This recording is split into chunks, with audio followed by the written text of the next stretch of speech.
Shocked to hear that Gosnell was, quote, disappointed and upset over his conviction, and wondering whether he expressed any such sentiments for his victims. Joining me now in his first cable news interview since the verdict, Kermit Gosnell's attorney, Jack McMahon.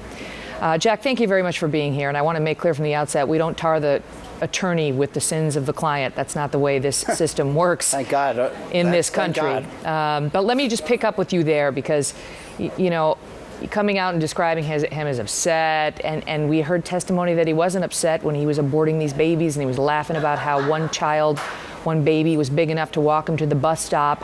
It was a moment, it was a little surreal to hear about how upset he was at his own fortune. Your thought?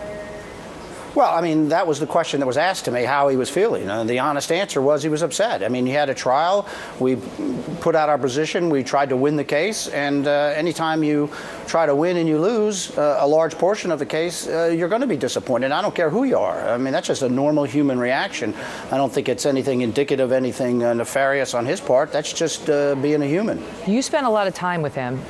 And I mean, it's funny you should say just being a human, because that was one of the questions raised by the prosecution in this case, was what kind of a human being could do this, could abort babies that were, 30 weeks along. I mean, these are babies. These aren't embryos. These are babies that can survive outside the womb. What was your experience with Dr. Gosnell? Well, as I said before, Dr. Gosnell was a dream client. In this business, some of them aren't a dream. And for 2.5 years, he's been nothing but a gentleman, polite, understanding, fully appreciative of the work that I've done for him. A complete gentleman. I mean, he's a soft-spoken man. He's an intelligent man. And, I'm not going to sit there and tell you that things didn't get out of hand and things went a bit awry at that location. But as far as the totality of Dr. Gosnell, he's not just defined by the events of 2008. He's defined by 72 years of life. A bit awry. I mean, Jack, the babies were, the testimony was the babies were born alive, were wiggling on the operating table, were crying, and he stuck scissors in the back of their neck. That's not true. First of all, that's not the testimony, and I can give you the transcripts if you want to know what actually was said. The jury found he was guilty of murder. Oh, absolutely, Murder and we respect that verdict. Babies. There was 8. And he's got convicted of it, and that's correct. But he was also charged with 8 murders, and 5 of them were not guilty. But I'm challenging your assertion that things went a little awry at the clinic. Well, it did, because there was no oversight for over 18 years. Nobody ever came and looked at that location, and things went downhill. I would agree with that. That place should have been checked on a yearly basis. It should have. That was definitely one of the problems. That was definitely one of the problems. There's oversight. No question. But you know what the number one problem was? Dr. Kermit Gosnell. Well, I mean, that's a simplistic way to look at it, and really? But I don't think that's accurate. Or I factual, do think that, because, or just factual.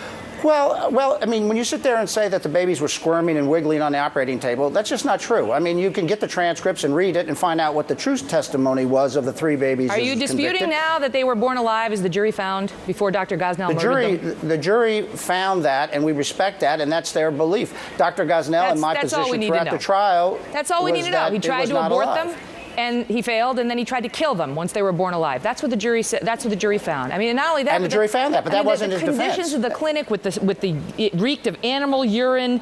Cats had defecated all over it. Furniture and blankets stained with blood. Instruments not properly sterilized. Not true. The difference in the way he treated women of color versus white women. Not true. Okay, all of it's not true. The jury made it all up. Right there.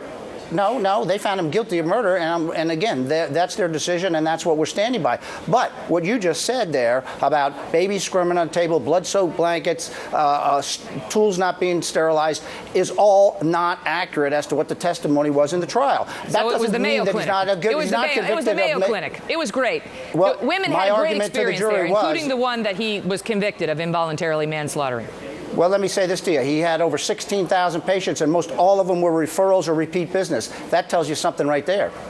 It does, and it's nothing good.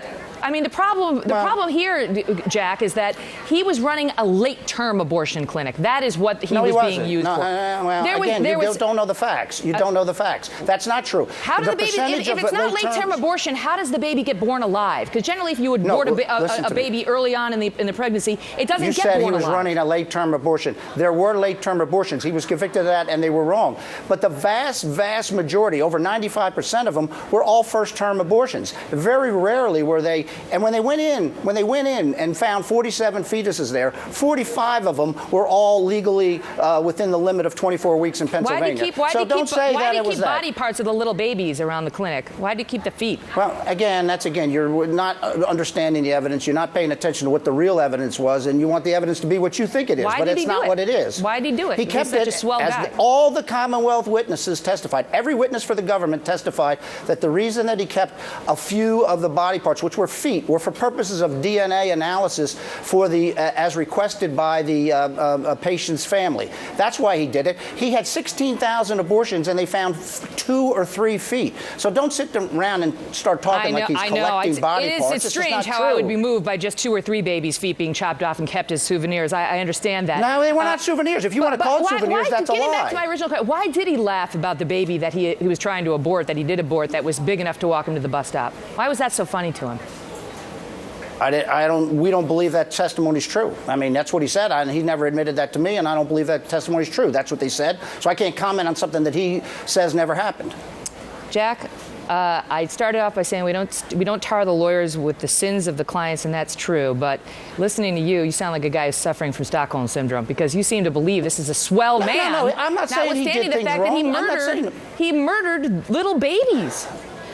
Listen, you sit there and say that they're squirming around on the table and stick scissors. That's not the facts of the case. Why are you even arguing that point? Let me concede to you then. I will concede to you, for the purposes of this discussion, that they were not squirming around on the table. They were born alive, sir. They were born alive. That's what he was attempting to abort them. And then he murdered them by sticking scissors in their necks. How do you come on and defend him now?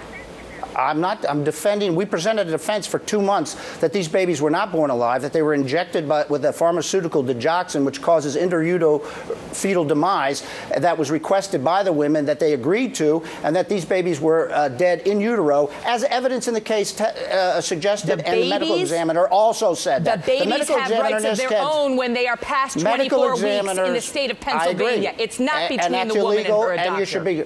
I agree with you. And I'll tell you what, I've come out of this case realizing that 24 weeks is a bad determiner. It should be like 16, 17 weeks. That would be a far better thing, because the babies would not be even arguably viable at that point in time. And I think the law should be changed to that. I think pro-choice would have still the right to choose, but they got to choose quicker. And I think that's something that should come out of this. I think more regulation should come out of these locations. I'm not sitting here saying this was all done right. Actually, I shouldn't say that, because NARAL, Pro-Choice America, and some other groups like Planned Parenthood are disputing some of the regulations that have been proposed.